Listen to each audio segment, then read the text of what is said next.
Warahmatullahi wabarakatuh. Alhamdulillah, puji syukur kita panjatkan atas kehadirat Allah Subhanahu wa taala karena pada pagi hari ini kita diberi kesehatan dan kesempatan untuk mengikuti kegiatan diseminasi oleh calon guru penggerak yang ada di SMK Negeri 3 Pangkep, yaitu saya sendiri Abdul Rashid SPD MPD, Pak Masdi SPD, Nur Hamzah SPD, dan Ibu Siti Rahma SPD MPD. Tak lupa kita kirimkan salam dan salawat kepada junjungan kita Nabiullah Muhammad SAW, Nabi yang telah menjadi panutan kita semua. Beliaulah yang membawa kita dari alam gelap gulita ke alam yang terang benderang seperti pada saat sekarang ini. Baiklah, susunan acara pada kegiatan diseminasi pada pagi hari ini adalah yang pertama, pembukaan oleh protokol. Yang kedua adalah pengarahan dari Bapak Kepala SMK Negeri 3 Pangkep, dan yang ketiga adalah pemaparan atau presentasi dari calon-calon guru penggerak. Baiklah, kita buka acara ini dengan membaca basmalah. Baik, untuk efektifnya waktu, saya persilakan ke Bapak Kepala Sekolah untuk membuka acara ini sekaligus memberikan arahan-arahan kepada kita semua. Pada Bapak disilahkan dengan hormat. Bismillahirrahmanirrahim.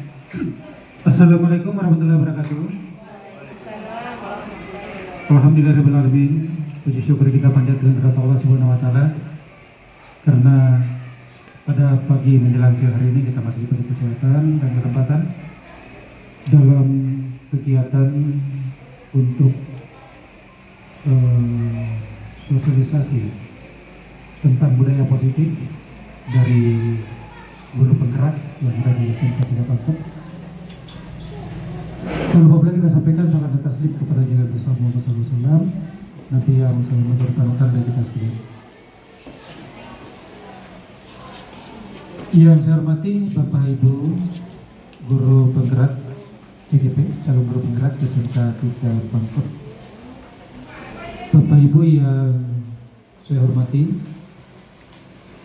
alhamdulillah pada hari ini teman-teman dari calon guru penggerak akan memaparkan tentang hasil-hasil kegiatannya selama mengikuti kegiatan untuk menjadi guru penggerak. Dan apa yang akan disampaikan ini tentu berkaitan dengan perubahan-perubahan yang perlu kita lakukan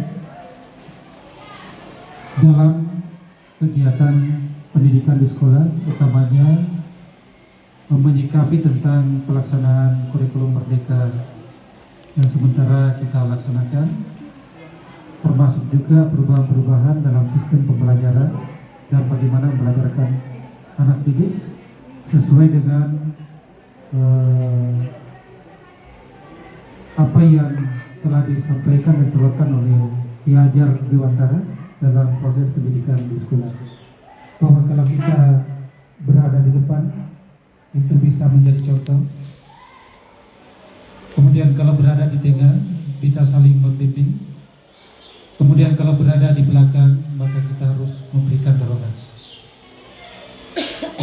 Tentu dalam perjalanan kegiatan di sekolah ini yang selama ini kita lakukan, tentu ada hal yang mungkin perlu terobosan-terobosan untuk bagaimana menuju dunia pendidikan yang menyenangkan.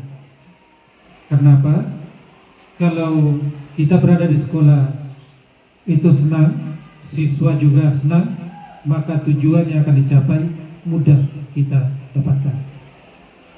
Olehnya itu, saya berharap kepada Bapak Ibu selaku audiens dan kepada Bapak Ibu selaku calon guru penggerak untuk memaparkan apa itu yang harus kita rubah, apa yang harus kita lakukan dalam menata pendidikan di SMK 3 Pangkep ke depan ini secara lebih baik lagi. Mari kita bersama-sama untuk menyambut perubahan itu dan menyatukan pendapat, ya, agar supaya apa yang menjadi tujuan yang tercantum dalam visi misi sekolah kita untuk menghasilkan lulusan yang unggul dan inovatif, dan yang paling penting adalah siswa memiliki akhlakul karimah yang tinggi dalam kehidupannya. Sekira itu yang perlu saya sampaikan. Dan pada hari ini Senin tanggal 14 November 2022, dengan izin kita semua, dengan mengharap ridha dari Allah Subhanahu wa taala, mari kita membuka secara resmi kegiatan sosialisasi calon guru penggerak untuk SMK 3 Pangkep yang terdiri dari Bapak, yang akan dibawakan oleh Bapak Abdul Hasil SPD MPD, Bapak Mati SPD, Pak Nur Hamzah SPD, dan Ibu Siti Rahma SPD MPD. Dengan mengucapkan Bismillahirrahmanirrahim, kegiatan dinyatakan dibuka secara resmi. Sekian, wassalamualaikum warahmatullahi wabarakatuh. Terima kasih kami ucapkan kepada Bapak Kepala SMK Negeri 3 Pangkep yang telah membuka secara resmi kegiatan diseminasi atau sosialisasi tentang bagaimana membangun budaya positif di sekolah. Selanjutnya adalah pemaparan materi oleh keempat calon guru penggerak.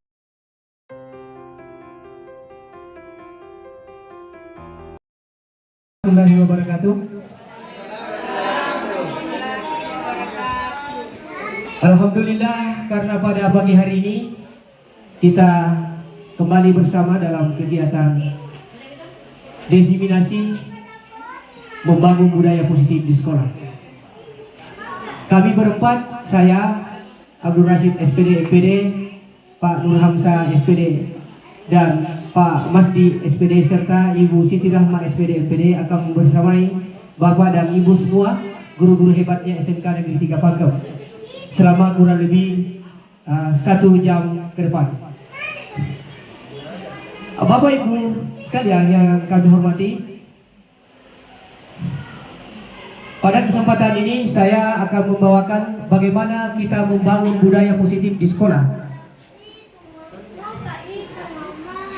Untuk itu, saya ingin mengajak Bapak dan Ibu untuk melihat sebuah kutipan yang saya ambil pada buku dasar-dasar kependidikan, di mana kewajiban seorang pendidik diibaratkan sama dengan seorang petani. Jadi kita selaku pendidik diibaratkan tugas kita itu sama dengan tugasnya seorang bapak petani. Seorang petani yang menanam padi misalnya, tentu dia hanya dapat menuntun tanaman padinya, ia hanya dapat memperbaiki kondisi tanah, memelihara tanaman padi, memberinya pupuk dan air, dan seterusnya. Begitulah juga di sekolah. Sekolah diibaratkan sebagai tanah tempat bercocok tanam, sehingga guru harus mengusahakan sekolah jadi lingkungan yang menyenangkan. Jadi tugas seorang guru itu bukan hanya mengajar, tapi bagaimana kita membuat lingkungan ini menyenangkan, menjaga murid-murid kita dari hal-hal yang tidak baik. Dengan demikian, karakter murid tumbuh dengan baik. Murid akan mampu menerima dan menyerap satu pembelajaran bila lingkungan di sekelilingnya terasa aman dan nyaman. Maka salah satu tanggung jawab seorang guru adalah bagaimana menciptakan suatu lingkungan positif yang terdiri dari warga sekolah. Jadi semua warga sekolah saling mendukung, saling belajar bersama, saling bekerja sama atau berkolaborasi. Kalau itu dilakukan, maka insya Allah akan tercipta kebiasaan-kebiasaan baik. Dari kebiasaan-kebiasaan baik akan tumbuh menjadi karakter-karakter yang baik untuk warga sekolah. Jadi sekali lagi, kita berkolaborasi di dalam lingkungan sekolah kita ini. Murid, guru, seluruh stakeholder yang ada di sini berkolaborasi menciptakan lingkungan atau suasana sekolah yang baik, maka akan tumbuh karakter-karakter baik untuk warga sekolah. Dan pada akhirnya karakter dari kebiasaan-kebiasaan baik itu akan tumbuh atau bentuk menjadi sebuah budaya positif. Nah, inilah yang pada pagi hari ini akan kita bahas bersama, akan kita kupas tuntas bersama 3 orang rekan saya, calon guru penggerak SMK Negeri 3 Pakem. Untuk menciptakan sebuah budaya positif di sekolah, maka ada beberapa hal yang harus kita pahami bersama. Bagaimana bisa menumbuhkan budaya positif itu. Yang pertama, tentu budaya positif ini akan bisa tumbuh dan membudaya di sekolah kita apabila kita awali dengan ini, disiplin positif. Jadi itu yang pertama, disiplin positif. Disiplin positif ini ditambah lagi dengan nilai-nilai kebajikan. Dengan nilai-nilai kebajikan yang secara universal berlaku. Lalu, mengapa kita perlu mempelajari teori motivasi, hukuman, penghargaan, dan restitusi? Karena ini semua akan sangat berperan di dalam menumbuhkan disiplin positif yang pada akhirnya nanti melahirkan budaya positif. Lalu, pada bagian yang ketiga ada keyakinan kelas. Keyakinan kelas ini adalah bagian dari upaya menumbuhkan budaya positif. Dan ada kebutuhan dasar manusia. Kenapa juga dipelajari? Karena seseorang biasanya melakukan suatu tindakan karena ingin memenuhi kebutuhannya. Apakah itu tindakannya positif atau negatif? Yang jelas ada kebutuhan yang tidak terpenuhi sehingga dia melakukan tindakan yang negatif. Nah, ini sebentar akan dikupas oleh Pak Masdi SPD. Kalau keyakinan kelas akan dipaparkan oleh Pak Nur Hamzah SPD. Dan selanjutnya, sesudah kita membahas sebentar tentang kebutuhan dasar manusia, ada posisi kontrol restitusi. Ya. Jadi karena adanya kebutuhan dasar yang tidak terpenuhi, maka ada penyimpangan. Anak biasa melanggar ketentuan yang telah kita tetapkan. Di sinilah perannya posisi kontrol restitusi dan segitiga restitusi. Insya Allah setelah ini semua selesai dan terlaksana, ini berjalan semua, insya Allah akan terbangun budaya positif yang ada di sekolah kita. Sebelum kita membahas tentang disiplin positif, saya ingin mengajak kepada Bapak Ibu guru-guru hebat SMK Negeri 3 Pakem untuk memikirkan dan kita melihat perbandingan antara 2 paradigma, di mana paradigma yang satu itu akan kita rubah menjadi bentuk paradigma yang lain. Paradigma yang saya maksud adalah paradigma stimulus respon yang tentu selama ini ya, di masa-masa yang lalu sampai hari ini mungkin kita terapkan menjadi sebuah paradigma teori kontrol atau teori pilihan. Tetapi sebelum itu saya ingin bertanya kepada Bapak Ibu guru-guru hebatnya SMK Negeri 3 Pakem. Siapakah sesungguhnya yang memiliki kontrol itu? Siapakah yang memegang kontrol itu? Apakah kita sendiri, diri kita sendiri, atau orang lain? Untuk itu, saya ingin mengilustrasikan seperti ini. Tidak usahlah kita melakukan permainan, tapi kita baca saja. Jika Anda dan teman Anda akan melakukan kegiatan, cobalah buka. Jadi, Anda diminta untuk mengepalkan telapak tangan Anda.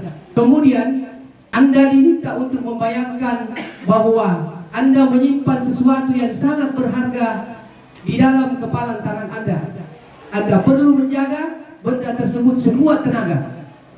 Kenapa perlu menjaga sekuat tenaga? Karena begitu pentingnya untuk kehidupan Anda. Sangat penting untuk kehidupan kita. Lalu diminta seseorang atau orang lain untuk apakah melalui membujuk, dan bisa juga orang lain menghardik kita, bisa juga orang lain mengintimidasi kita, memarahi kita. Ayo, buka genggaman tanganmu. Dia bisa lakukan itu. Kemudian bisa juga menggoda kita, bisa juga mengkritik kita. Pokoknya berbagai upaya dilakukan orang lain agar kita membuka ini genggaman tangan kita. Lalu apa yang kita lakukan? Kemungkinannya kita membuka genggaman tangan kita. Dan kemungkinan yang kedua, kita tetap mempertahankan genggaman tangan kita. Karena kita beranggapan bahwa dalam genggaman ini ada sesuatu hal yang sangat penting dalam kehidupan kita. Apapun yang kita lakukan, kita buka genggaman tangan kita, kita tutup atau tidak buka genggaman tangan kita, maka di dalam kegiatan yang kita lakukan ini sebenarnya siapa yang memegang kontrol? Kerjaannya Pak Rashid, siapa yang memegang kontrol itu ya tidak lain adalah diri kita sendiri.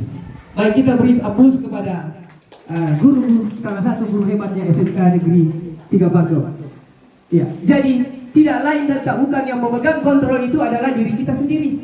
Maka kita bisa menyimpulkan kontrol itu dipegang oleh diri sendiri. Kita coba lihat perubahan paradigma ini di dalam teori stimulus respon. Maka yang dilakukan adalah kita selalu mencoba mengubah orang agar berpandangan sama dengan kita. Dan itulah yang kita selalu lakukan selama ini. Padahal yang seharusnya adalah kita harus berusaha memahami pandangan orang lain. Perilaku buruk selalu kita lihat itu sebagai suatu kesalahan. Ada anak yang lompat pagar, ada anak yang terlambat ke sekolah, selalu saja kita lihat sebagai sesuatu yang salah. Padahal yang seharusnya adalah semua perilaku yang dilakukan, apakah itu perilakunya kita anggap benar atau perilakunya kita anggap tidak sesuai dengan aturan, itu pasti ada tujuan. Itulah yang harus kita cari, bukan langsung menyalahkan. Selanjutnya, orang lain, selama ini kita beranggapan orang lain bisa mengontrol kita dan kita bisa mengontrol orang lain. Itu tidak benar. Yang benar adalah kita lah yang bisa mengontrol diri kita dan orang lain tidak bisa mengontrol kita. Kita justru kalau kita sudah terkendala, terbentur, kita tidak berhasil membujuk, mari kita berkolaborasi, mari kita membuat konsensus, kesepakatan bersama, dan itu lebih baik daripada kita melakukan pemaksaan. Lalu yang terakhir adalah model berpikir menang kalah.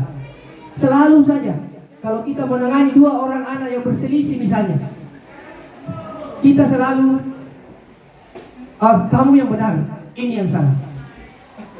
Jadi menang dan kalah.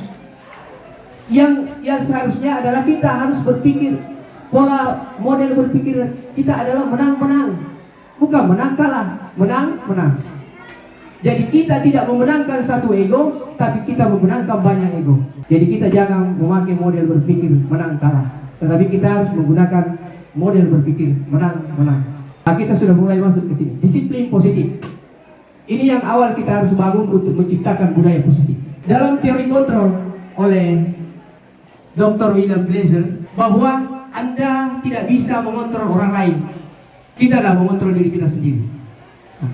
Sesungguhnya di sini terkait dengan disiplin.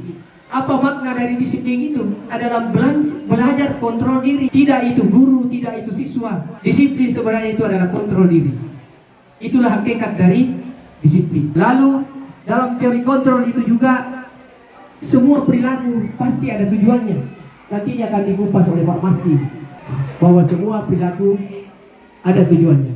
Ya, terkadang seseorang melakukan sesuatu karena dia menghindari hukuman atau dia ingin imbalan. Lalu terkadang karena memang dia untuk menghargai dirinya sendiri. Itulah 3 motivasi sehingga kita melakukan sesuatu. Menghargai diri sendiri ini sebenarnya terkait erat dengan nilai-nilai kebijakan universal, dan akhirnya nanti dari nilai-nilai kebijakan universal inilah melahirkan kesepakatan kelas. Nanti akan dibawakan oleh atau keyakinan kelas yang akan dibawakan oleh Pak Nur Hamzah. Dan realitas yang harus kita sadari bahwa kebutuhan setiap orang itu berbeda-beda.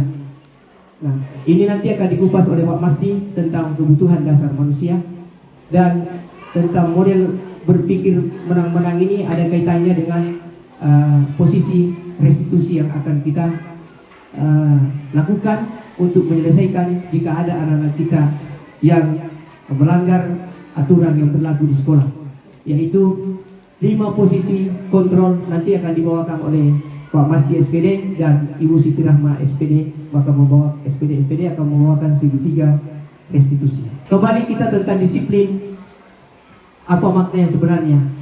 Disiplin itu berasal dari bahasa Latin, disiplinnya yang artinya belajar. Jadi disiplin itu yang belajar mengontrol diri. Selama ini dalam budaya kita, makna disiplin itu telah berubah dari artinya yang belajar mengontrol diri, sudah berubah menjadi sesuatu yang berkaitan dengan kata kepatuhan, patuh. Seringkali kita mengatakan Anda tidak patuh berarti tidak disiplin. Padahal disiplin itu adalah belajar mengontrol diri.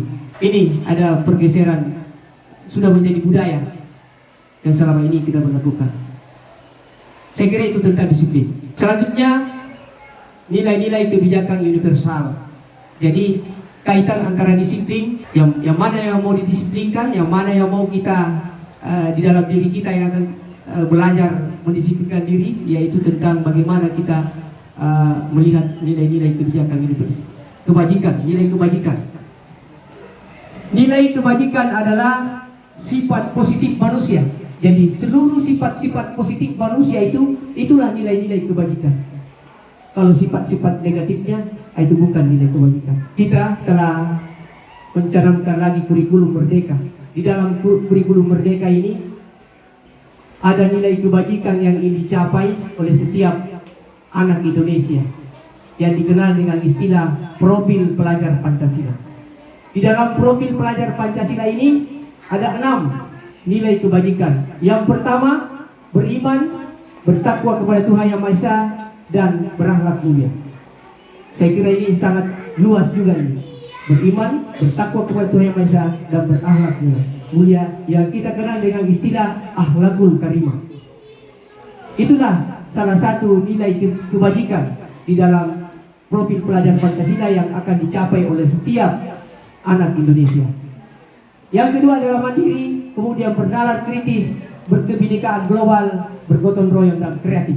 Ini adalah 6 nilai kebajikan. Kita akan membahas tentang hukuman, konsekuensi, dan restitusi. Bapak Ibu guru-guru hebat SMK Negeri 3 Pangkep bisa melihat di slide saya ini. Hukuman biasanya itu bersifat dadakan, itu hukuman. Kemudian anak-anak tidak tahu apa yang akan terjadi. Hukuman bersifat satu arah. Biasanya itu berasal dari guru saja. Itu hukuman. Kemudian murid hanya menerima. Itulah hukuman. Jadi murid kita atau peserta didik kita tidak diajak untuk membahas sesuatu yang kemudian disepakati. Setelah melanggar kesepakatan, maka ada namanya konsekuensi. Jadi itu kurang lebih seperti itu kalau hukuman. Lalu konsekuensi adalah sudah terencana, berbeda dengan hukuman. Jadi itu bedanya hukuman dan konsekuensi. Lalu apa itu restitusi? Restitusi adalah proses menciptakan kondisi bagi murid untuk memperbaiki kesalahan mereka. Jadi kondisi murid akan diperbaiki. Siapa yang memperbaiki? Dirinya sendiri. Dia yang menyadari kesalahannya, lalu berusaha memperbaiki dirinya dengan membuat keyakinan pada dirinya. Kalau sudah menjadi keyakinan, insya Allah itu akan menjadi motivasi yang terkuat, karena akan menjadi motivasi intrinsik atau motivasi yang berasal dari dalam dirinya, sehingga dia akan bergerak tanpa adanya tidak mesti ada hukuman, tidak mesti ada hadiah dan lain sebagainya. Restitusi itu akan berhasil dengan baik kalau dilakukan secara berkolaborasi atau bersama-sama. Jadi seluruh stakeholder, kepala sekolah, guru, siswa, semua bekerja sama untuk melakukan perbaikan. Kita sedikit mengupas tentang penghargaan. Karena ada hukuman, biasa ada penghargaan. Pertama, penghargaan itu tidak efektif. Kenapa tidak efektif? Kita lihat dulu. Suatu penghargaan itu adalah suatu benda atau bisa peristiwa yang diinginkan. Bisa benda, bisa sesuatu peristiwa yang kita inginkan. Itu penghargaan. Penghargaan itu biasanya diperoleh kalau sesuatu itu kita penuhi syarat-syaratnya. Jadi ada persyaratannya. Misalnya mengerjakan tugas tepat waktu, dikasih penghargaan. Dikasih buku kah, dikasih apakah. Itu. Nah, jadi hanya jika Anda melakukan hal ini, persyaratan itu yang dimaksud. Kalau persyaratannya terpenuhi, dikasih penghargaan. Nah, jika saya mengharapkan suatu penghargaan dan tidak mendapatkannya, maka saya akan kecewa dan berkecil hati, serta kemungkinan pada lain kali di kegiatan yang sama saya tidak lagi bekerja sekeras yang pertama, karena yang pertama saya gagal. Mungkin ada saja 1-2 anak yang kalau sudah dia gagal tidak mendapatkan penghargaan itu, dia akan lebih keras lagi. Tetapi akan jauh lebih banyak anak yang akan seperti ini, akan kecewa dan kecil hati dan justru menurun usahanya. Jadi tidak efektif. Jika saya mengharapkan, jika kita memberikan seorang suatu penghargaan untuk melakukan sesuatu, maka tunggulah. Berikutnya dia akan tunggu lagi itu penghargaan. Dia hanya melakukan kegiatan itu, pekerjaan itu, kalau dia diiming-imingi penghargaan atau hadiah. Jika orang berusaha berhenti merokok atau orang berusaha diet. Banyak ibu-ibu berusaha diet. Tanya suaminya, bagaimana cara aku diet? Ayo kalau berhasil kau diet sayang, saya kasih kau, saya belikan kau bedak untuk supaya mukanya glowing. Banyak biasa begitu. Tapi yakin dan percaya kalau kata iming-iming hadiah itu, usahamu akan gagal. Apalagi kau berpikir coba kau bisa ya, beli itu bedak. Itu jadi kalau penghargaan itu sangat tidak efektif. Jika seorang guru sendiri memberikan penghargaan kepada murid-muridnya, besar kemungkinan murid-muridnya hanya termotivasi karena penghargaan itu sendiri. Penghargaan menciptakan persaingan di dalam kelas. Jadi biasanya penghargaan itu menciptakan persaingan. Kita tidak ingin anak-anak bersaing. Kita ingin anak-anak kita berkolaborasi. Kita lihat lagi nih. Ternyata penghargaan juga mengurangi ketepatan. Sebuah riset yang dilakukan oleh seseorang. Di dalam sebuah percobaan, sekelompok anak laki-laki berusia sekitar 9 tahun diminta untuk melihat gambar-gambar wajah yang ditampilkan di layar. Dan mereka harus memberitahu jika wajah-wajah tersebut sama atau tidak. Gambarnya mirip-mirip. Ternyata anak yang di dalam, kalau dia menebak hasilnya benar, diberi hadiah, diberikan uang, ternyata dia akan kalah sama anak-anak yang tidak diberi uang. Ini hasil risetnya orang, jadi kita tidak bisa bantah. Lalu yang kedua, anak-anak diminta mengingat kata-kata tertentu. Kemudian mereka diminta mengambil kartu yang berisi kata-kata yang diingat. Ternyata anak-anak yang diberi permen pada saat benar mengambil kata-kata itu juga, dia kalah dari anak-anak yang tidak diberi permen. Itu. Jadi ini hasil riset mengurangi ketepatan. Dan itu masuk akal. Karena bisa jadi anak yang tadi sudah benar menunjukkan lalu dikasih hadiahnya mami pikirkan. Akhirnya tidak tepat nih. Penghargaan menurunkan kualitas. Penghargaan dilakukan pada sekelompok mahasiswa. Pengamatan dilakukan pada sekelompok dalam bekerja praktik. Jadi mahasiswa praktik ini di Surat Kabar Universitas. Saat itu mereka sedang belajar menulis sebuah artikel tentang sebuah judul berita utama. Seiring waktu mahasiswa tersebut semakin mampu bekerja dengan cepat. Kemudian ada beberapa mahasiswi yang dibayar untuk setiap judul, yang lain tidak dibayar. Ternyata dari hasil pengamatan ini, dari mahasiswa yang sedang praktik ini, maka lebih berkualitas cara kerjanya ini anak-anak yang tidak diberi hadiah. Jadi ada banyak sekali sisi negatif dari memberi hadiah. Penghargaan itu menghukum. Ada penghargaan yang nilainya sama dengan menghukum. Penghargaan menghukum mereka yang tidak mendapatkan penghargaan. Jadi penghargaan itu menghukum mereka yang tidak mendapatkan penghargaan. Misalnya dalam sistem ranking, yang paling merasa terhukum di situ adalah ranking 2. Kenapa saya begini? Seandainya saya begini, saya akan ranking 1. Jadi semakin menyiksa diri. Yaitu penghargaan itu menghukum. Lalu penghargaan mematikan kreativitas. Murid-murid diminta berpikir mengenai hadiah atau penghargaan yang bisa mereka dapatkan bila berhasil menulis sebuah puisi. Jadi guru bahasa Indonesia biasa kalau dikasih tugas murid-muridnya atau peserta didiknya untuk menulis sebuah puisi, ada juga yang menjanjikan hadiah. Anak-anak yang tidak pernah dibisiki hadiah, dia bisa berpikir dengan baik, dia bisa bekerja dengan baik, dia bisa lebih kreatif. Sedangkan anak-anak yang sudah dibisiki, kasih kok hadiah nanti kalau bisa bikin puisi. Itu hasilnya justru tidak sekreatif anak-anak yang tidak dibisiki hadiah. Jadi jangan makin sampaikan ke anak-anak tentang hadiah. Kalau kita misalnya ada anak siswa kita misalnya terlambat ke sekolah, lalu kita minta, ayo kamu tulis di bukumu 100 kali, saya tidak akan terlambat lagi. Tulis 100 kali. Saya ingin bertanya kepada, kira-kira murid kita ini akan merasa tersakiti atau biasa-biasa saja? Dia akan tersiksa, tersakiti. Oleh karena itu, ya ini tentu bisa kita sebut sebagai hukuman, bukan konsekuensi. Karena hukuman itu menyakiti, baik secara fisik maupun secara psikis. Lalu kita minta dia lari mengelilingi lapangan basket 2 kali karena terlambat hadir di sekolah. Bandingkan dengan ini, lari mengelilingi lapangan basket 2 kali karena terlambat 10 menit untuk pelajaran PJOK.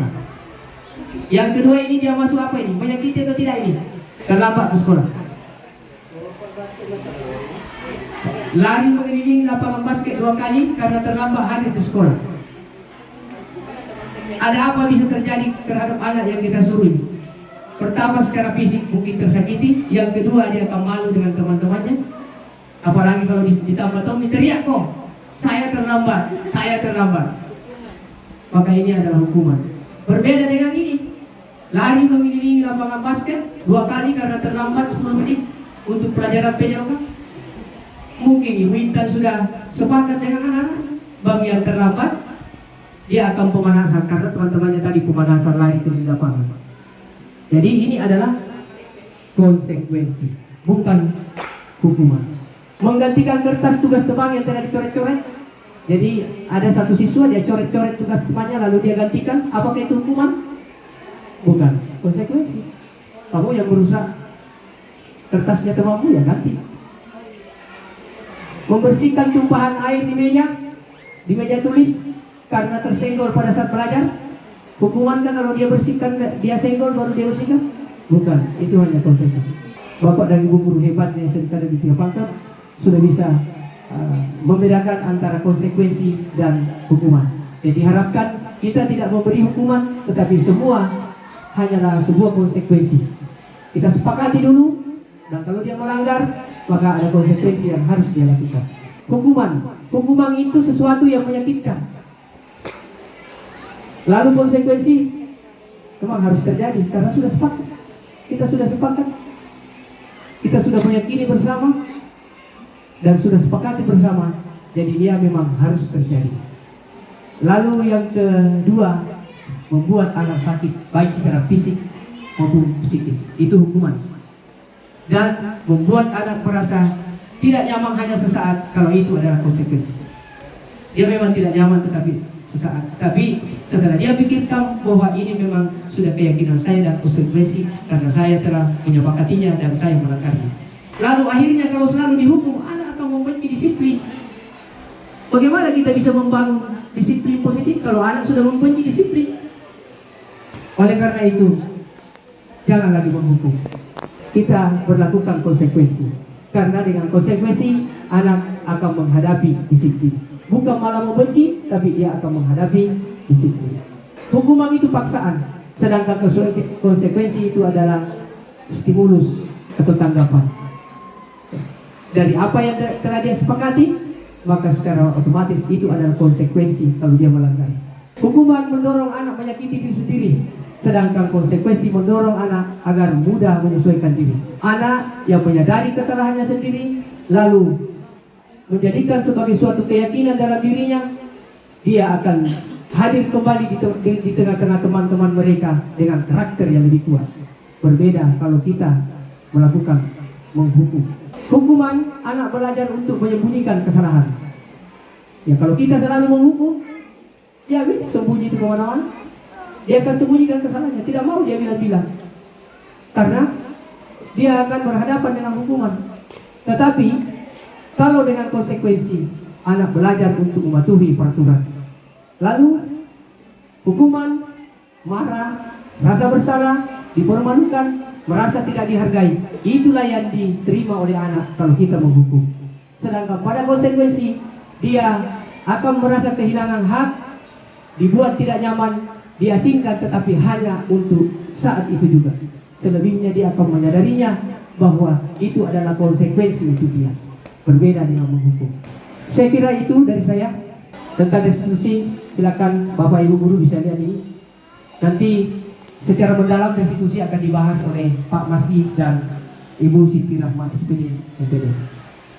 Saya persilakan kepada Pak Nur Hamzah untuk melanjutkan sesi yang kedua. Saya tidak buka babakan tanya jawab karena nanti di akhir pemaparan baru ada tanya jawab. Itu dengan hormat saya persilakan kepada Bapak Nur Hamzah SPD untuk melanjutkan presentasi. Assalamualaikum warahmatullahi wabarakatuh. Waalaikumsalam warahmatullahi wabarakatuh.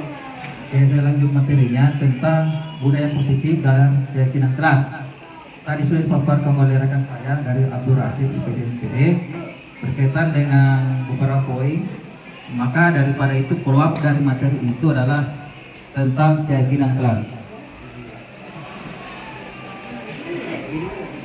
Nah, tadi sudah dijelaskan bahwa budaya positif merupakan perwujudan dari nilai-nilai atau keyakinan universal yang diterapkan sekolah. Dalam budaya positif itu ada hal-hal yang kita lakukan. Pertama, tentang institusi, posisi kontrol, hukuman dan konsekuensi serta keyakinan kelas. Budaya positif itu membentuk kebiasaan yang bernilai positif karena mengandung kegiatan yang menumbuhkan karakter murid. Nah, dalam budaya positif itu ada beberapa poin. Ada perubahan paradigma belajar, disiplin positif, motivasi perilaku manusia, kebutuhan dasar, posisi kontrol institusi, segitiga institusi, serta keyakinan kelas. Nah, saya akan membahas tentang keyakinan kelas itu. Keyakinan kelas. Sebelum memasuki materinya, kita ingin bertanya dulu, mengapa kita memiliki peraturan tentang penggunaan helm pada saat mengendarai kendaraan roda 2? Nah, kemungkinan jawaban kita adalah keselamatan. Yang kedua, mengapa kita memiliki peraturan tentang penggunaan masker dan mencuci tangan secara sah? Kemungkinan jawaban adalah kesehatan dan keselamatan. Dua poin ini, kesehatan dan keselamatan, itu merupakan nilai-nilai kebajikan universal. Jadi, keyakinan kelas adalah nilai-nilai kebajikan universal yang disepakati secara tersirat dan tersurat, lepas dari latar belakang suku, negara, bahasa maupun agama. Tadi sudah jelaskan bahwa keyakinan kelas itu berasal dari motivasi diri kita sendiri, tidak ada pengaruh dari luar. Nilai-nilai kebajikan itu ada beberapa. Dari profil pelajar Pancasila ada 6 poin.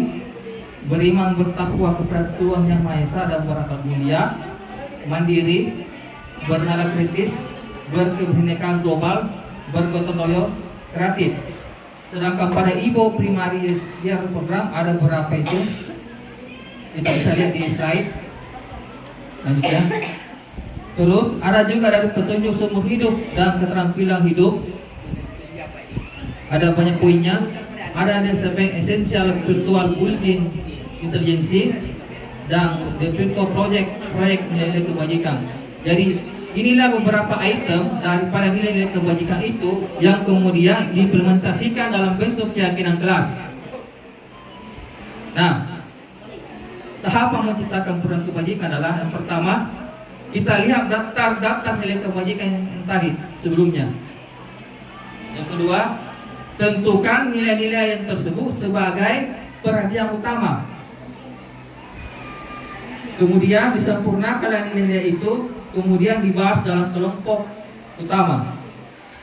Terus membuat poster, dimuat, kemudian bisa dilihat oleh secara umum. Pembentukan keyakinan sekolah kelas.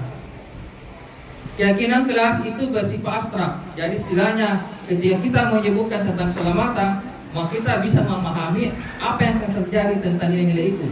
Seperti itu. Terus keyakinan itu berupa pernyataan universal. Jadi segala apa-apa yang kita ucapkan pasti akan dipahami. Keyakinan itu bersifat dalam bentuk positif. Keyakinan kelas itu hendaknya tidak terlalu banyak. Keyakinan kelas itu diterapkan di lingkungan tersebut atau di lingkungan sekolah. Semua warga kelas hendaknya ikut dalam pembuatan keyakinan kelas. Bersedia meninjau kembali keyakinan kelas. Artinya jika memang pada saat itu ada hal-hal yang ingin diperbaiki, maka kita bisa laksanakan.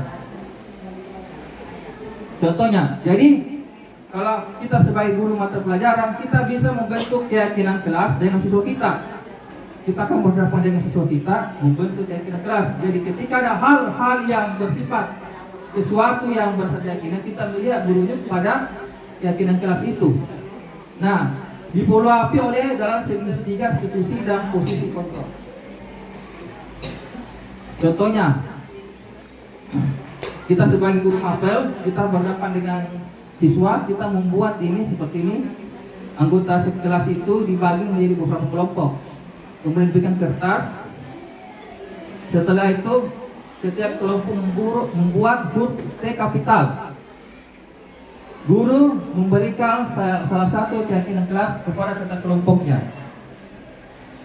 Terus setiap kelompok itu bercurah gagasan, mengungkapkan unek-uneknya dalam dirinya. Jadi tidak ada paksa dari guru.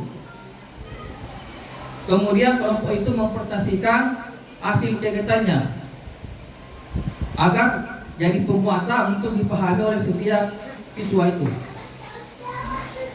Nah, contohnya seperti ini. Kata kebijakan universal hormat. Ada yang tampak, jadi ketika kita mengatakan hormat dalam waktu tidak tampak setelah menjadi siswa itu, ketika dia menerapkan nilai kebijakan universal, maka dia kata hormat itu datang tepat waktu. Ada kata bekerja, rasa diterima dan dimiliki. Contohnya seperti di atas. Nah, ada juga yang metode kedua. Di kelas kita bisa membuat keyakinan kelas seperti membuat barang berupa kotak. Kotak pertama, guru tugasnya. Kotak kedua, murid tugasnya. Kotak ketiga, guru tugasnya sebagai buka. Murid keempat, murid tugasnya sebagai buka. Kemudian dibagi kelompok. 4 itu beberapa bagian. Setelah itu disebarkan kepada siswa untuk mereka mencurahkan hasil pemikirannya. Seperti ini. Pamannya guru tugasnya. Jadi cara dibagi kelompok 1, siswa menulis. Murid tugasnya, guru tugasnya dan bukan tugas guru dan bukan tugas siswa.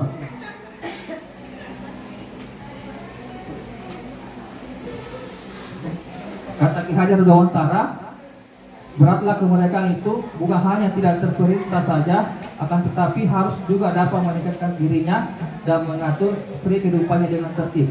Dalam hal ini termasuklah juga mengatur tertibnya berhubungan dengan kemerdekaan orang lain.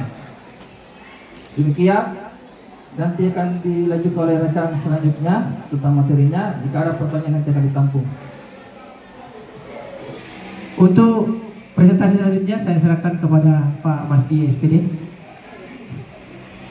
Kepada beliau disilakan dengan hormat.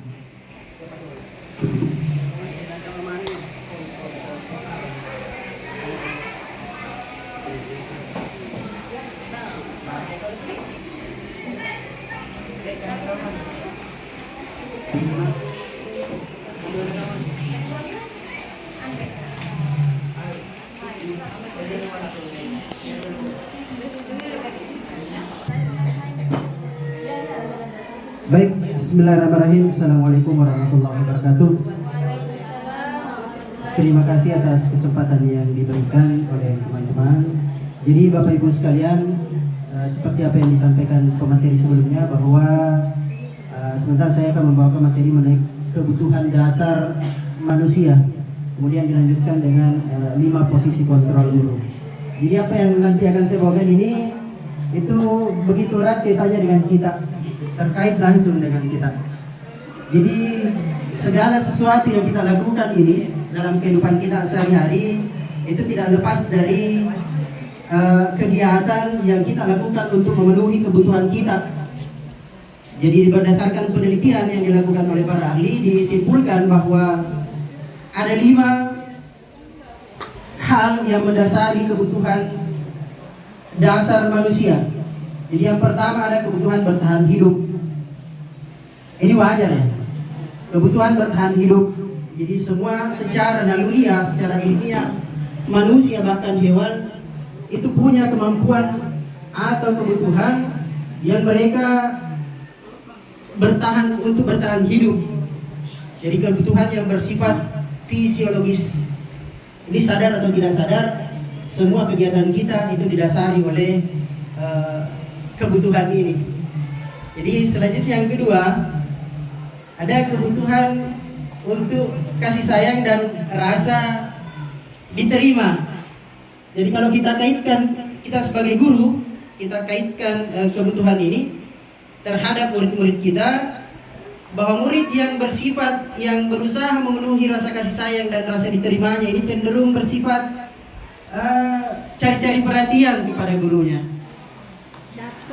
Ya, jadi ada beberapa sikap, ada beberapa kejadian di kelas itu siswa kita berusaha untuk memenuhi ini. Jadi sebagai guru sungguh luar biasa jika kita paham kelima dasar kebutuhan manusia ini terkait dengan keberadaan kita sebagai guru dalam menghadapi siswa.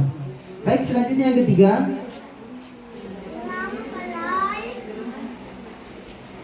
itu tentang penguasaan, kebutuhan dasar mengenai penguasaan. Jadi kalau kita kaitkan dengan siswa kita sebagai guru, bahwa salah satu yang memotivasi manusia untuk memenuhi kebutuhan dasarnya itu adalah ingin punya kekuasaan. Jadi kebutuhan ini berhubungan dengan kekuatan untuk mencapai sesuatu, menjadi kompeten. Jadi seseorang ingin jago misalnya naik motor, seseorang ingin jago matematika, seseorang ingin jago hitung-hitungan, itu terkait semua dengan kebutuhan penguasaan ini. Jadi ada banyak sebenarnya aktivitas atau kegiatan-kegiatan yang terkait dengan kebutuhan dasar manusia yang terkait penguasaan ini. Jadi dia ingin punya semua. Dia ingin merasa hebat, dia ingin mampu melakukan sesuatu. Jadi kadang-kadang kita ada hal-hal atau tindakan-tindakan yang dilakukan itu ingin menguasai sesuatu. Mungkin dengan cara yang kita tidak duga-duga. Oleh itu perlu diketahui bahwa ada memang kebutuhan dasar manusia mengenai penguasaan ini. Kemudian selanjutnya yang keempat adalah kebebasan. Jadi secara alami setiap manusia bahkan hewan itu punya kebutuhan dasar ingin merasa bebas. Kemungkinan kalau dikaitkan dengan keadaan siswa kita itu pada saat belajar merasa tertekan, sudah mulai ada yang ribut-ribut, sudah mulai ada yang gelisah, itu kemungkinan ada perasaan tidak bebas. Jadi sehingga kegiatan-kegiatan atau tingkah laku di kelas itu menunjukkan atau mengarah ke pemenuhan kebutuhan ini, kebebasan. Jadi banyak tingkah laku yang mereka lakukan untuk memenuhi kebutuhan ini. Kemudian yang kelima adalah kesenangan. Jadi dari kelima yang tadi, dari keempat dan sampai kelima ini, itu sebenarnya sudah disimpulkan oleh para ahli. Jadi yang banyak itu adalah tingkah lakunya untuk memenuhi kebutuhan ini. Tetapi secara umum disimpulkan menjadi 5, dan yang terakhir ini adalah kesenangan. Orang-orang butuh rekreasi, orang-orang butuh hiburan. Jadi terkait dengan siswa juga, mereka kadang butuh hiburan, butuh rekreasi, butuh kesenangan. Seperti misalnya kebutuhan kesenangan adalah kebutuhan untuk mencari kesenangan, bermain dan tertawa. Alamiah sekali ya. Jadi kadang-kadang siswa itu di kelas secara sembunyi-sembunyi bermain. Memang itu sesuai dengan kebutuhan dasar manusia. Jadi bukan hal yang aneh ya kalau ada orang yang suka main-main, ada orang yang suka bersenang-senang. Jadi memang itu menjadi kebutuhan dasar manusia secara alami. Selanjutnya kita ke pembahasan mengenai posisi kontrol restitusi. Jadi kita sebagai guru ini berdasarkan penelitian yang dilakukan oleh Dr. William, itu kita dikelompokkan menjadi 5 tipe guru dalam mengontrol siswa, dalam menghadapi siswa. Yang pertama itu adalah posisi penghukum. Posisi penghukum, jadi tidak menutup kemungkinan Dari kelima sebentar yang saya jelaskan itu pernah kita lakukan di kelas. Jadi yang pertama di posisi penghukum, kesalahan anak-anak kecil dihukum atau diberikan konsekuensi, diberikan hukuman yang jauh lebih besar. Biasanya guru-guru yang posisi penghukum ini itu disertai dengan nada suara tinggi, membentak-bentak, kemudian matanya melotot. Pokoknya menghukum saya. Anak-anak terlambat justru disuruh dihukum dengan sesuatu hal yang tidak terkait dengan apa yang mereka langgar. Anak-anak terlambat 5 menit justru disuruh membersihkan WC selama 1 jam. Sampai-sampai tidak ikut belajar. Efeknya apa ketika anak-anak kita kasih begini? Efeknya adalah justru anak-anak menjadi semakin memberontak, bahkan membenci kita sebagai guru. Ini yang bahaya sebenarnya. Kemudian yang kedua, posisi kontrol yang kedua itu adalah pembuat merasa bersalah. Ini bahaya juga ini.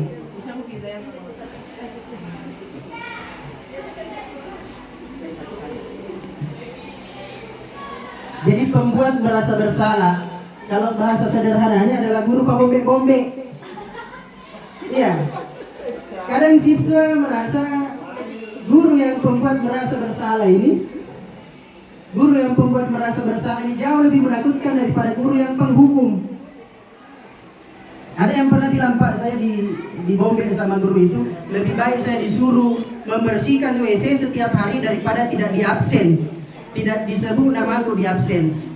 Itu guru yang bombe-bombe seperti itu. Efeknya adalah murid menjadi merasa rendah diri, merasa terpuruk, bahkan menjadi minder dan tidak mau lagi, tidak percaya diri. Itu bahaya sebenarnya. Jadi kalau kita lihat di slide, murid akan merasa bersalah telah mengecewakan ibu dan bapak gurunya. Murid akan merasa menjadi orang yang gagal dan tidak sanggup membahagiakan orang lain. Jadi istilahnya kena mental ini siswa kalau seperti ini. Murid tertekan. Jadi kalau murid tertekan, justru nanti kemungkinan akan malas ke sekolah ini kalau dibombe sama gurunya. Ya. Kemudian yang ketiga, ada guru yang memegang posisi kontrol terhadap siswanya, itu adalah sebagai teman. Ini satu sisi bersifat positif, kemudian di sisi lain ada hal negatif yang menjadi efek dari ketika guru berusaha menjadi teman kepada siswanya. Jadi pada saat menjadi teman itu memang kita akrab dengan murid. Murid akan terbuka dengan kita, akrab dengan gurunya. Cuma kadang-kadang ketika guru menjadi posisi kontrol sebagai teman terhadap murid-muridnya, itu berefek pada guru lain. Anak-anak cenderung tidak mau dengar gurunya kalau yang tidak dianggap sebagai teman. Itu di gurunya yang dianggap sebagai teman, yang akrab, yang ketemu tiap hari.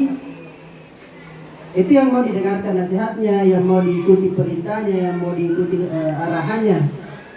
Sehingga murid akan merasa senang dan akrab dengan guru. Ini termasuk dampak positif. Hanya saja di sisi negatifnya, murid menjadi tergantung pada guru.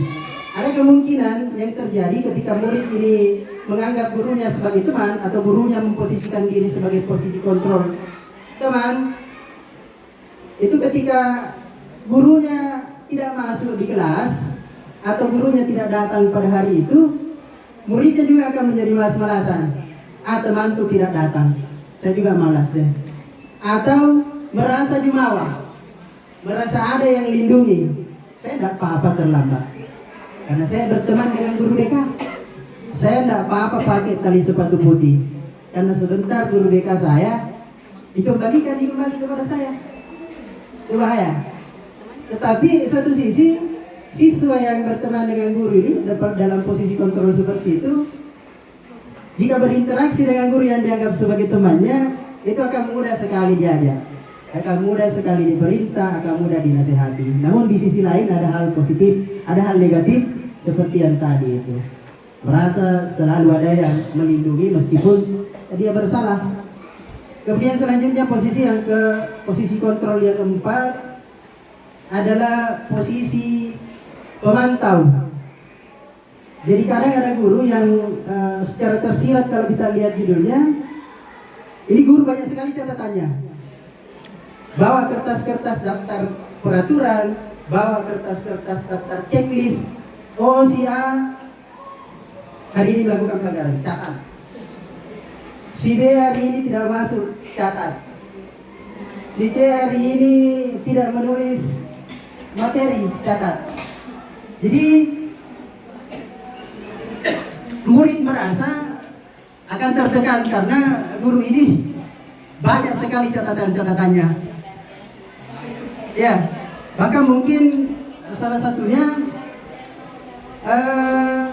merusak motivasinya siswa. Nanti kita tidak menulis, dicatat. Nanti kita tidak sholat, tidak distempel. Nah, itu sebenarnya yang permasalahannya. Namun untuk pemantau ini, kalau dari segi sikap dan tingkah laku gurunya itu termasuk baik-baik saja karena ada suara datar, bahasa tubuh yang formal. Biasanya gurunya ini guru-guru yang cuek-cuek saja, tapi ada perhatiannya sedikit. Dia tidak bisa mengambil tindakan, tetapi punya catatan. Dia catat semua. Ada guru yang mencatat-catat, ayo deh kita sembunyi. Nah, itu biasanya seperti itu. Dihindari oleh siswa efeknya, karena banyak sekali catatannya. Kemudian selanjutnya yang terakhir adalah posisi manajer yang kelima. Dari kelima posisi kontrol yang ada ini, posisi manajer lah yang saat ini dianggap yang paling relevan untuk diterapkan oleh guru di sekolah. Karena posisi manajer itu ketika siswa melakukan kesalahan, seorang guru yang memposisikan diri sebagai manajer bukan justru mengambil sikap untuk menghukum siswa tersebut, tetapi dia tidak marah, malah fokus pada murid, bukan dia bersenda gurau menempatkan diri dengan dia mengembalikan rasa tanggung jawab, tanggung jawab kepada siswa. Jadi diajak siswa untuk berpikir logis bahwa taruhlah misalnya melakukan kesalahan. Guru yang berposisi sebagai control manager itu akan mengajak siswa untuk memvalidasi atau memverifikasi apakah persoalan atau apakah perbuatan yang dia lakukan ini benar. Apakah perbuatan yang dia lakukan ini sesuai dengan peraturan sekolah. Setelah seperti itu, guru mengajak bagaimana membuat memotivasi siswa kembali untuk tidak melakukan kesalahan yang sudah dia sadari tadi itu. Kemudian memberikan dorongan kepada siswa bahwa semua kesalahan atau semua orang pernah melakukan kesalahan, namun bagaimana memperbaiki kesalahan itulah menjadi yang terbaik untuk kita. Jadi posisi guru sebagai manajer ini itu yang perlu kita tiru sebenarnya. Namun kadang-kadang sebagai manusia biasa, seorang guru kadang bersifat kelima-limanya. Namun bahkan cenderung kita ke posisi yang pertama tadi itu.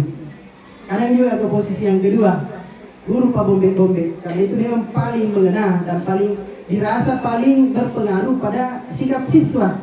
Namun di samping itu ada banyak sekali efek dan dampak negatifnya yang justru membuat siswa menjadi rendah diri, menjadi merasa bersalah, malu, dan minder. Posisi kontrol yang kelima sebagai manajer adalah posisi kontrol yang kita sebagai guru dituntut untuk mengikuti itu. Kesalahan-kesalahan yang dilakukan oleh siswa tidak justru kita menjadikannya itu sebagai bahan bulian kepada siswa, namun kita mengajak siswa untuk berpikir apakah perbuatan yang dilakukan itu sesuai. Kemudian kita mengajak siswa untuk bagaimana memperbaiki kesalahan itu. Kemudian yang terakhir kita ajak siswa bagaimana membangkitkan kembali motivasinya sehingga tidak mengulangi kesalahan-kesalahannya kembali. Mungkin itu yang bisa saya sampaikan. Kemudian untuk materi selanjutnya akan disampaikan oleh rekan kami Ibu Siti Rahma SPD MPD. Demikian yang bisa saya sampaikan. Sekian, assalamualaikum warahmatullahi wabarakatuh.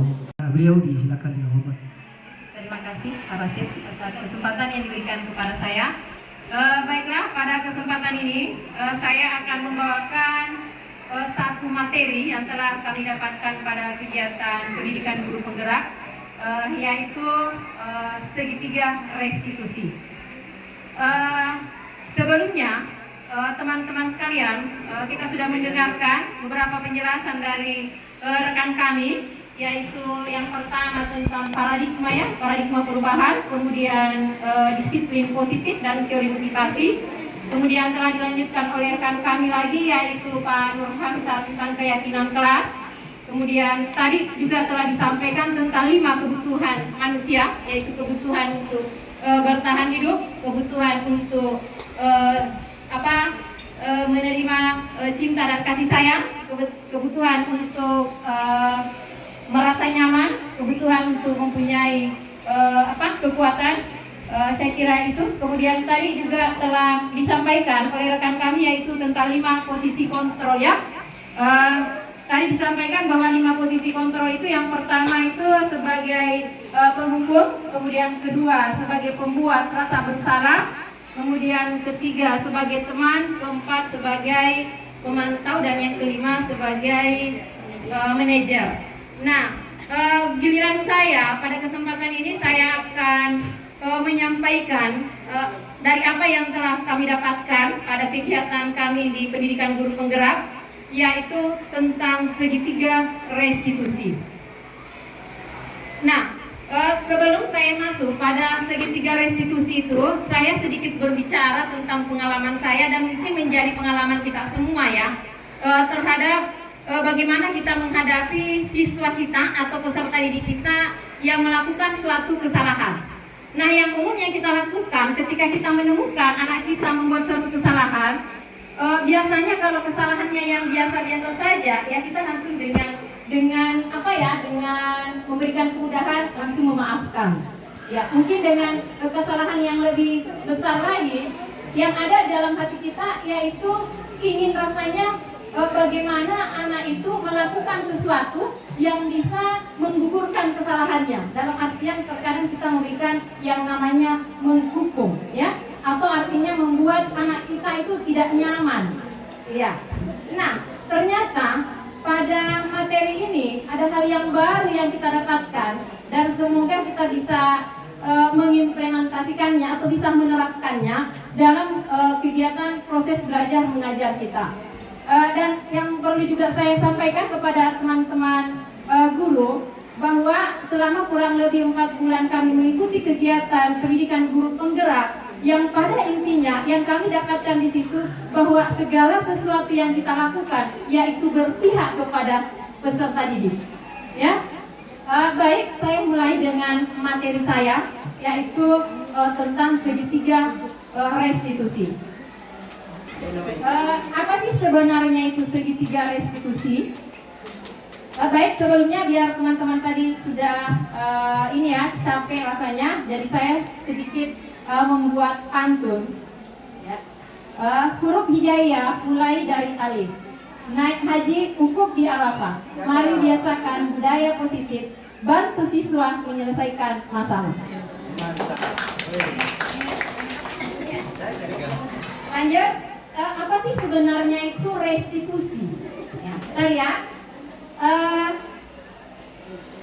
Ini adalah sebuah gambar segitiga. Kebetulan saya guru matematika ya. Terdiri atas 3 sisi untuk segitiga sama sisi kayaknya di sini. Di mana sisi dasarnya atau alasnya itu adalah bagaimana mengidentifikasi masalah dan seterusnya. Namun sebelumnya saya mau menjelaskan dulu apa sih sebenarnya itu restitusi.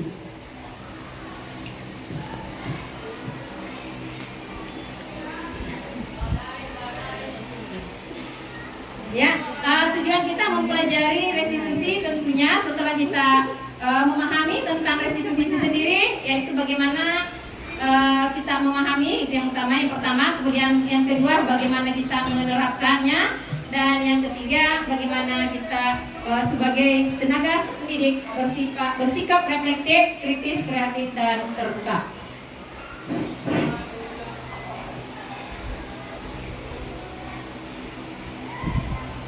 Ya, apa itu restitusi?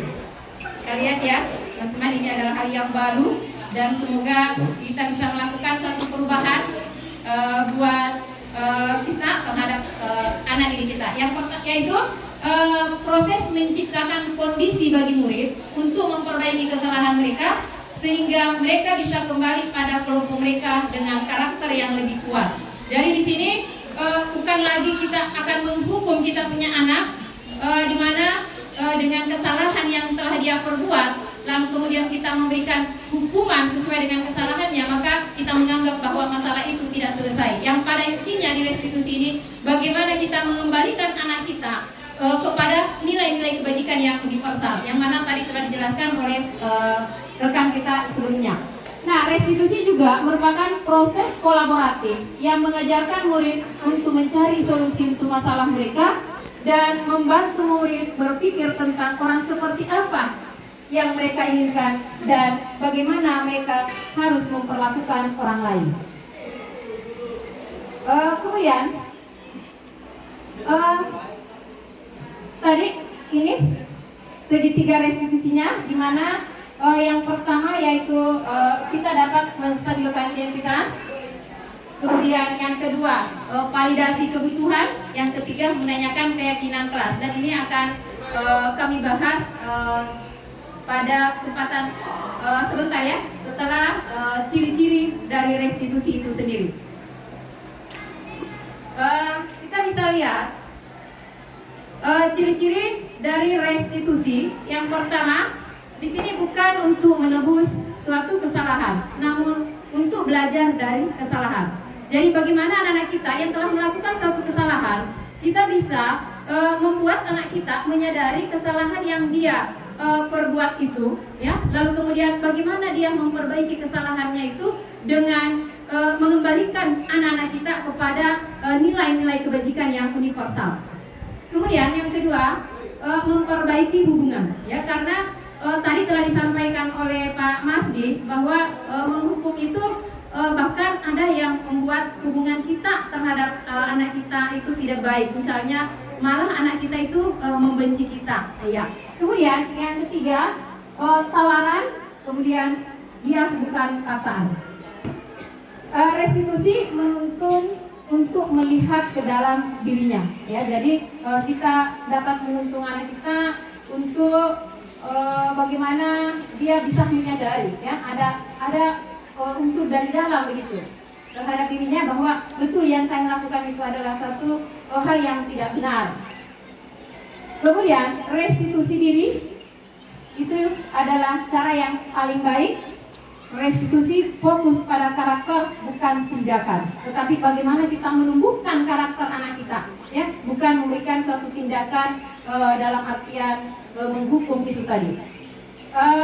Restitusi fokus pada solusi. Artinya dengan merestitusi kita akan mendapatkan suatu solusi dari anak kita, ya, tentang hal yang dia lakukan yang seharusnya seperti apa ke depannya. Restitusi mengembalikan murid yang berbuat salah pada kelompoknya. Artinya setelah kita merestitusi, dia bisa kembali dengan kelompoknya dengan karakter yang lebih baik, ya, setelah kita merestitusi. Baik, selanjutnya kami akan menjelaskan segitiga restitusi tadi itu dari 3 sisi. Yang pertama dari sisi dasar atau sisi pertamanya yaitu menstabilkan identitas. Nah, seperti apa yang kita lakukan dalam menstabilkan identitas? Tentu di sini menstabilkan identitas itu adalah untuk membuat anak yang merasa gagal karena berbuat suatu kesalahan dapat menjadi positif terhadap dirinya. Artinya dengan kesalahan yang telah dia lakukan itu berdampak positif terhadap dirinya setelah kita melakukan restitusi itu tadi. Nah, seperti apa yang kita lakukan sebagai seorang guru dalam restitusi teman anak kita dalam hal menstabilkan identitas? Guru berkata, ya, berbuat salah itu hal yang manusiawi. Ya, seperti itu yang kita lakukan. Kemudian tidak ada manusia yang sempurna. Bapak Ibu juga buat salah, maksudnya terkadang melakukan satu kesalahan. Kemudian Bapak Ibu tidak tertarik untuk mencari tahu siapa yang benar, siapa yang salah, akan tetapi Bapak Ibu lebih tertarik untuk menyelesaikan masalah itu. Ya, tidak perlu kita tahu bahwa kamu salah, ini yang benar, tetapi kita bagaimana menemukan suatu solusi dari masalah yang terjadi kepada anak didik kita. Kemudian Kalau kamu menyalahkan dirimu sendiri terus-menerus, apakah kamu bersikap baik pada dirimu sendiri? Nah, kita kembalikan kepada anak kita yang terkadang ada anak kita yang selalu menyalahkan dirinya sendiri. Kemudian pada sisi kedua,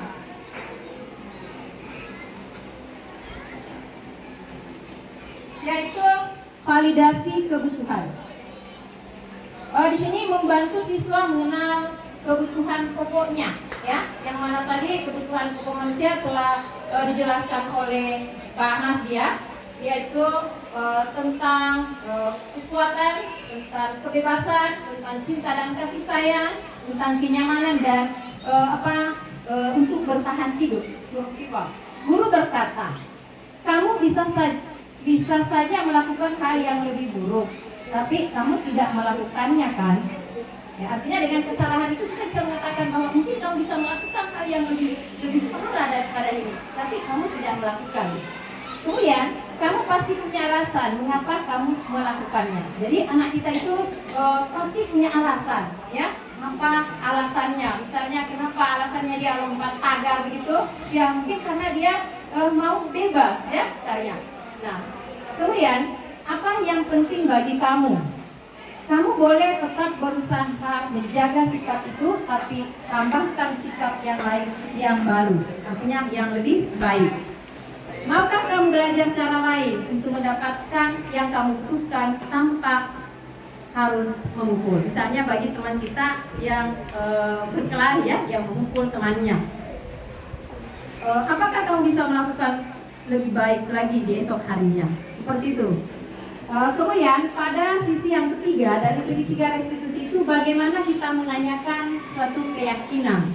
Artinya sebelumnya itu kita sudah membuat suatu keyakinan kelas, ya.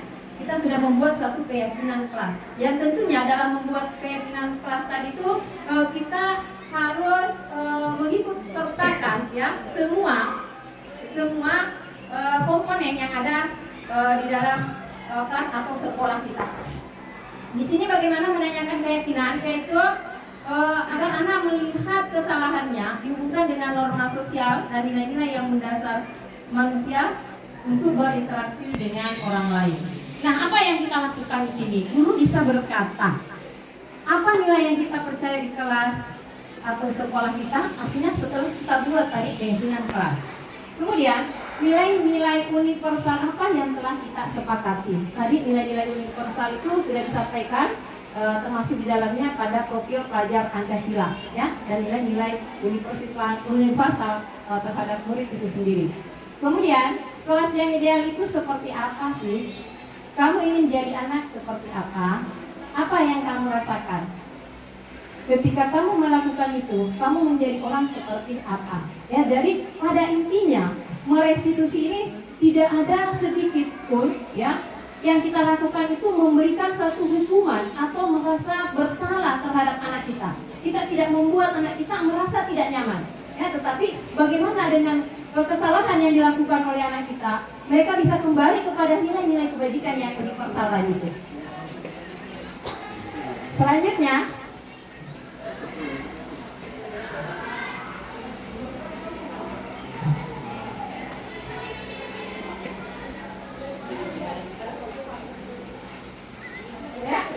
setelah kita melakukan restitusi, ya, kita misalkan intervensi, ya, yang bisa membantu murid untuk kembali kepada tujuannya dengan cukup singkat dan dengan cara non konfrontatif. Nah, sepertinya yang kita lakukan, apakah kamu ingin berbuat lebih baik lagi? Ya, maksudnya setelah kita melakukan restitusi terhadap peserta didik kita bisa mengambilnya kembali untuk bisa kita interview kita punya anak terhadap apa yang telah kita lakukan terhadap anak didik kita itu, terhadap kesalahan yang telah dia lakukan. Kemudian apakah saat ini kamu sedang mencari orang yang sedang kamu inginkan? Apakah kamu bisa mengubah kegiatan atau perilaku saat ini menjadi sikap yang lebih membantu? Apakah wajar membuat kesalahan? Bisakah kita memperbaikinya? Apa yang kamu lakukan saat ini sesuai? Ya, kapan kamu siap untuk mulai? Apa? Ya, atau keyakinan kita sudah buat? Ya, lalu yang seperti apa yang Anda masih ingat dari keyakinan kelas yang kita sudah sepakati? Kemudian apa yang saya bisa bantu agar kamu bisa melakukannya? Kemudian apakah tugas kamu saat ini? Bagaimana kamu ingin diperlakukan pada kegiatan ini? Bisakah kamu melakukannya? Dan apa yang kamu inginkan atau peraturannya apa? Jadi ini kita kondisikan saja dengan situasi atau kondisi yang terjadi pada anak didik kita. Saya kira seperti itu kesimpulan yang dapat kita ambil dari materi budaya positif, yaitu yang pertama bahwa membentuk budaya sekolah dengan berfokus pada kebutuhan murid dan pertumbuhan karakter positif bukanlah hal yang mudah. Ya. Kemudian yang kedua, perlu upaya yang mendasar, upaya yang konsisten dan aksi nyata dari diri kita semua. Yang ketiga, kita bisa melakukannya dengan memulai dari hal-hal yang kecil untuk merencanakan yang terbaik untuk siswa kita. Yang keempat, buah dari kerja keras kita tidak bisa kita lihat langsung hasilnya, namun dapat terlihat ketika murid kita telah bertumbuh menjadi orang yang sukses di pekerjaannya, kehidupan dan relasinya dengan orang lain, dengan karakter yang baik dan bermanfaat bagi lingkungan dan negara kita. Itulah yang dapat saya simpulkan dari kegiatan pada hari ini, yaitu mensosialisasikan atau menyampaikan apa yang telah kami dapatkan pada kegiatan pendidikan guru penggerak yang kurang lebih 4 bulan kami jalani. Dan saya begini dengan cepat, wabillahi taufiq wal hidayah. Wassalamualaikum warahmatullahi wabarakatuh.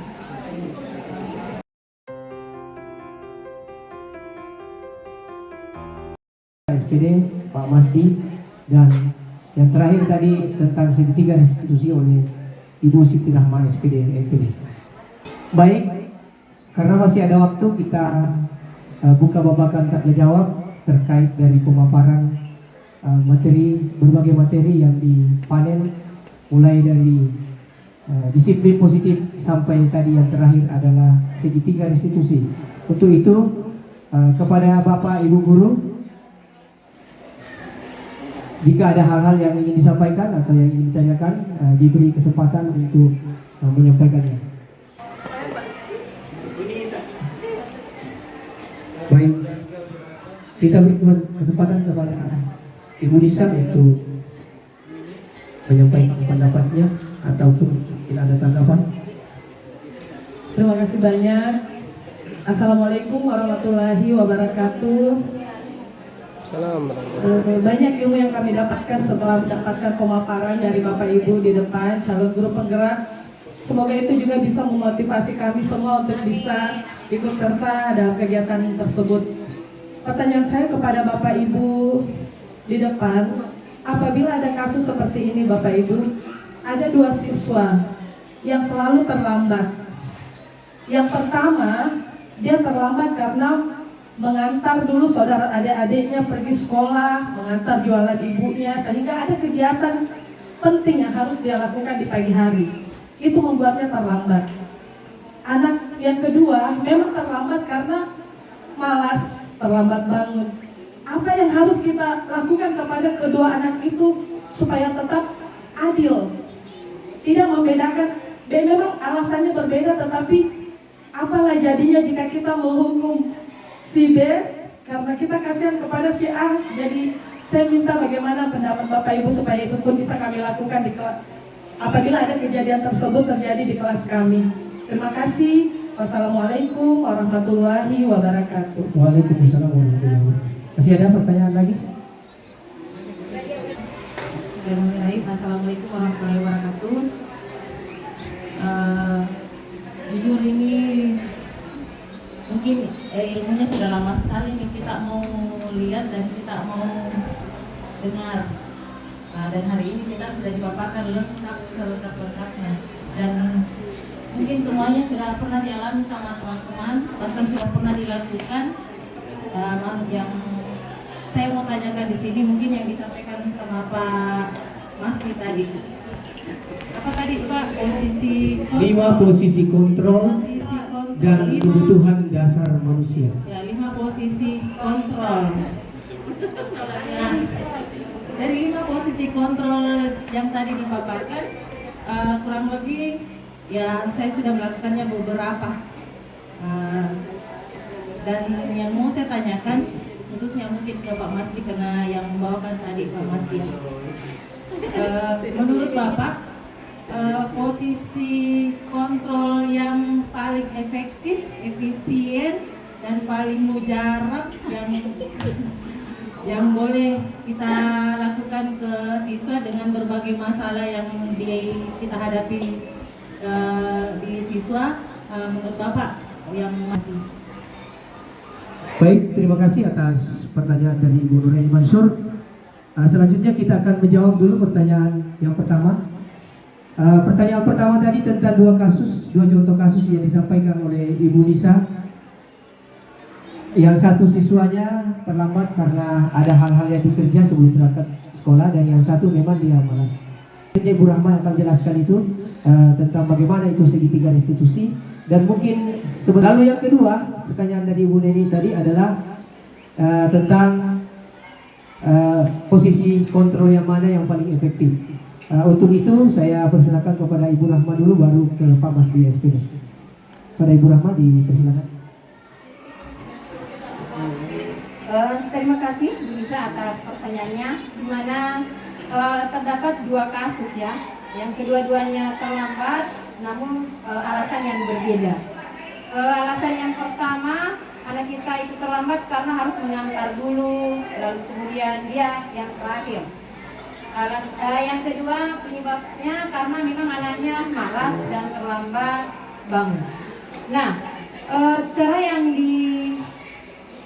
diperkenankan untuk menghadapi anak didik kita yang bermasalah, yaitu pertama, kita sebagai guru, posisi kita di sini harusnya sebagai manajer, ya. Keempat posisi itu kurang tepat. Yang paling tepat itu bagaimana kita menjadi posisi manajer, mengembalikan kepada anak kita, ya, bahwa seperti apa yang dia lakukan itu adalah melanggar dari keyakinan kelas yang telah kita buat sebelumnya, ya. Nah, tadi telah disampaikan oleh Pak Rasul bahwa kedua anak ini harus direstitusi. Itu cara yang paling tepat. Nah, tadi saya sudah sampaikan bahwa seperti apa yang harus kita lakukan dalam merestitusi. Tentu gunanya di sini adalah capaian akhir yang akan kita dapatkan setelah merestitusi kita punya anak, yaitu mendapatkan solusi. Ya, yang mendapatkan solusi artinya menguntungkan kepada kita dan menguntungkan kepada anak sebagai siswa kita yang melakukan kesalahan. Sesuai dengan teori motivasi tadi oleh William Glasser, ya, teori menang-menang, ya. Jadi kita yang pertama itu, langkah yang pertama itu tadi adalah bagaimana kita menstabilkan identitas. Tadi ada, ya, seperti apa yang harus kita katakan terhadap anak kita dalam menstabilkan identitasnya itu, ya. Tentu bertanya, karena sebelumnya kan kita sudah melakukan suatu keyakinan kelas, artinya bahwa masuk jam pelajaran jam sekian, ya kan?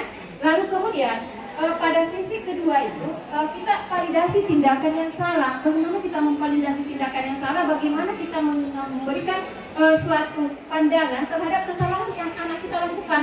Misalnya, apa yang kamu bisa lakukan, nak, supaya kamu tidak terlambat datang ke sekolah? Tentunya salah satu caranya pastikan lebih awal untuk mengantar adiknya atau kakaknya itu. Kalau mengantarnya 15 menit sebelum 7:30, sementara perjalanannya dia 15 menit sampai di sekolah, kan pasti terlambat. Sehingga solusinya apa? Harus mengantar lebih awal. Ya. Nah, lalu kemudian langkah yang kedua itu menanyakan keyakinan. Artinya kita menanyakan keyakinan. Apakah benar? Keyakinan apa yang kamu ingat, nak?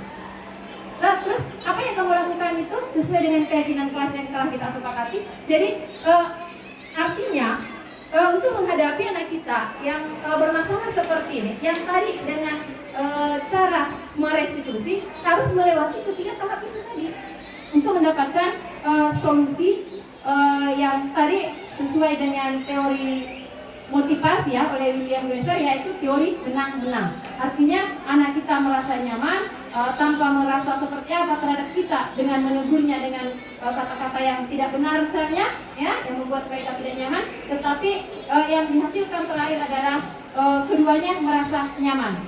Ya, bagaimana membuat anak itu dapat ke sekolah tidak terlambat lagi, ya. Kemudian bagaimana kita dapat menerima anak kita dengan perubahan yang telah dia lakukannya, seperti itu. Mungkin ada tambahan dari rekan lain tentang masalah oleh Ibu Nisati. Jadi saya kira apa yang disampaikan oleh Ibu Siti Rahma itu tentang bagaimana menangani kedua anak itu, kita menggunakan model segitiga restitusi.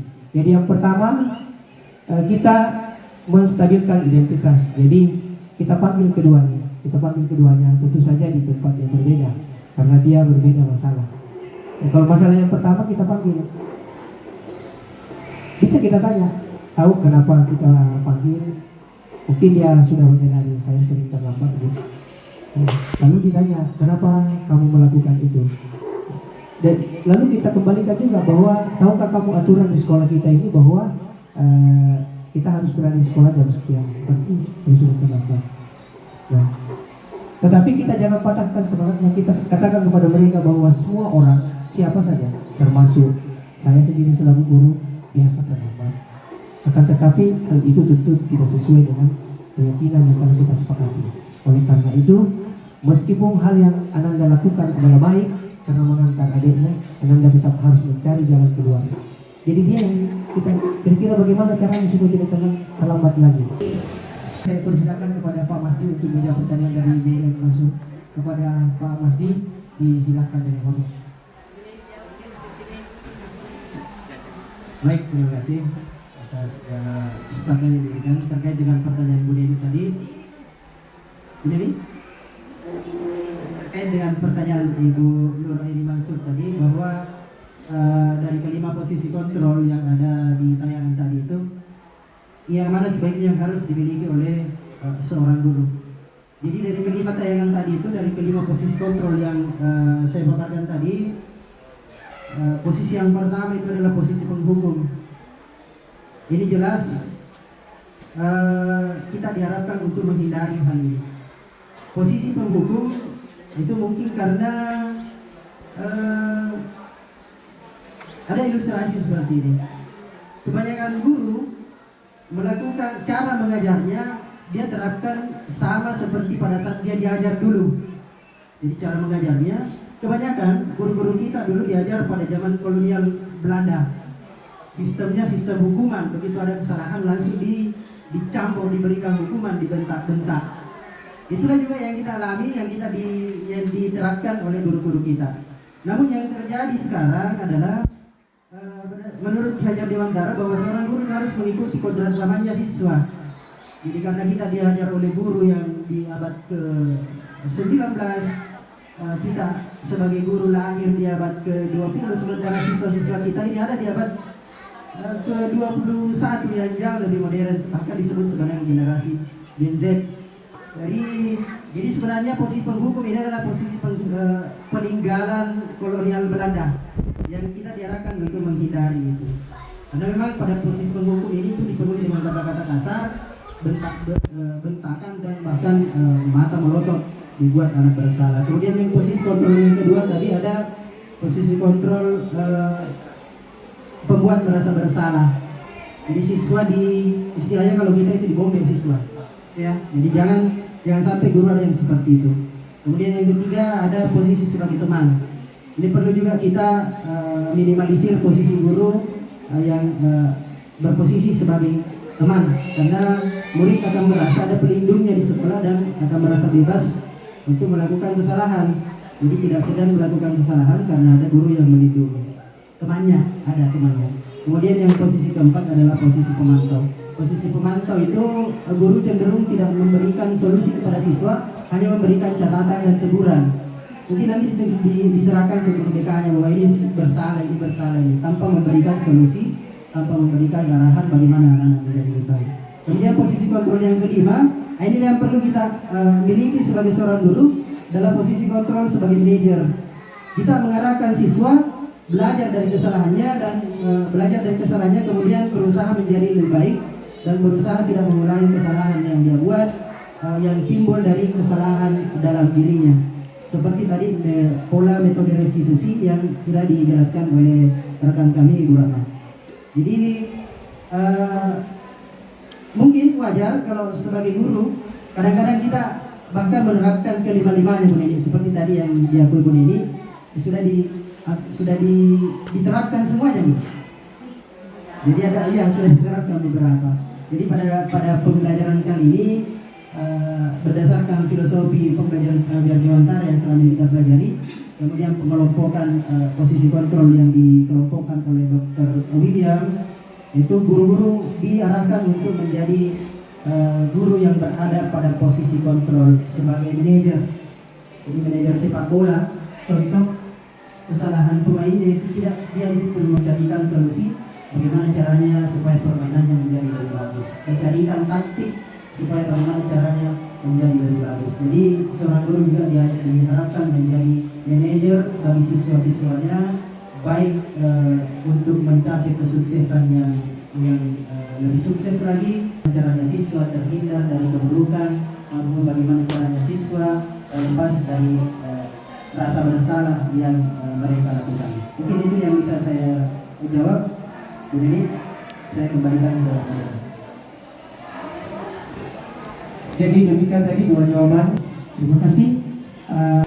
Sebelum Bapak Kepala Sekolah menutup kegiatan kita ini, saya ingin menyimpulkan bahwa di dalam membangun budaya positif di sekolah kita, yang paling pertama harus membangun budaya positif adalah tentu kita sebagai guru dan tenaga pendidikan yang ada di sekolah ini. Kitalah yang pertama membiasakan disiplin positif itu. Lalu kalau itu kita sudah bangun sendiri, kita akan menjadi teladan. Dan kalau ini dilakukan secara terus-menerus, secara kontinu, insya Allah murid-murid kita dengan sendirinya akan mengikuti itu. Saya kira demikian pemaparan dari kami berempat, dan mudah-mudahan diseminasi yang kami laksanakan ini, Bapak dan Ibu guru hebatnya SMK Negeri 3 Pager paling tidak mengetahui teorinya ini. Dan yang kedua, harapannya adalah menerapkannya. Jadi bukan sekedar tahu, tapi menerapkannya. Bagaimana kita membangun budaya positif di sekolah kita. Sekian, Assalamualaikum warahmatullahi wabarakatuh. Selanjutnya saya serahkan kepada Bapak Kepala Sekolah untuk menutup kegiatan ini.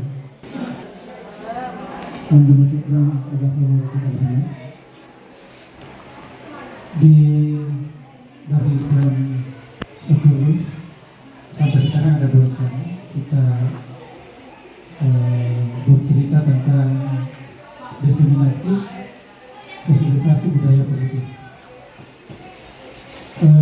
Intinya tadi walaupun saya ada jelaskan, intinya itu adalah bagaimana kita mau berubah.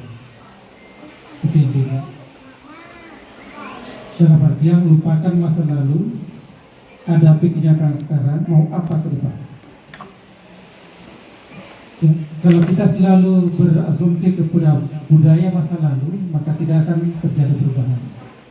Walaupun Soekarno mengatakan bahwa suatu bangsa akan maju apabila dia sejarah dipelajari untuk jangan kita bawa untuk diterapkan pada masa yang tidak sesuai. Itu tadi yang disampaikan oleh materi, dan saya yakin teman-teman sekalian kalau teorinya tadi itu jelas bahwa ada 5 tindakan yang bisa kita lakukan apabila merefleksi daripada siswa yang pada akhirnya kembali kepada diri kita. Hilangkan emosi kita dalam menghadapi siswa.